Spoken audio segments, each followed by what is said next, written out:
Ilikuwa ni katika bonde la Ela. Hapa tunaona majeshi mawili yakiwa yanaangaliana. Jeshi la Wanaisraeli lilikuwa linaongozwa na mfalme Sauli ambaye Bwana alikuwa ameshamwacha. Pamoja na vita vyote, leo anakutana na mpinzani ambaye alimtoa jasho, na Sauli alikuwa chini na hoi akiwa amini kinachoendelea, maana walishindwa kufanya majibu kwa Goliath ambaye alikuwa anatukana matusi mengi wanajeshi wa Israeli. Unajua, Sauli alisahau kwamba vita ni vya Bwana, kwa hiyo vita hii Mungu hakuwepo.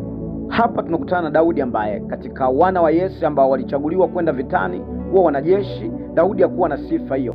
Yeye alikuwa ni mchunga kondoo wa baba yake na mwangalizi wa mambo ya nyumbani, lakini leo baba yake alimwagiza kwenda kuangalia ndugu zake wanaendeleaje jeshini. Lakini anakutana kitu ambacho kinamshangaza, kwamba jeshi la Bwana limeinama, limezofika, ikiwa kuna mtu ambaye hajachaguliwa na Bwana, ni Mfilisti, analitukana jeshi la Bwana. Hii kwa sababu ya mafuta ambayo alikuwa amepakwa, yakamsukuma kuona kwamba ili jambo ninaliweza, kwa sababu ni vita ni vya Bwana. Kama Bwana yu upande wangu, hii vita ninaishinda.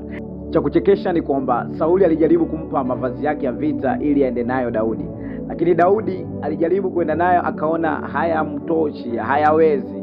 Ngoja nikueleze, katika kila silaha ambayo inashinda, kama yupo Mungu, hiyo silaha haiwezi kukushindia wewe, mtu wa Mungu. Kwa hiyo tunahitaji mafuta ya Mungu, tunamhitaji Mungu kushinda kila vita. Vita ni vya Bwana. Usiende vitani ikiwa umegombana na Mungu. Usiingie kwenye maombi ya vita ikiwa hujapatana na Mungu. Kwa hiyo kila unapofanya vita na ibilisi, angalia karakta yako, Mungu anapendezwa nayo. Angalia uhusiano wako, upo pamoja na Mungu. Vita ni vya Bwana.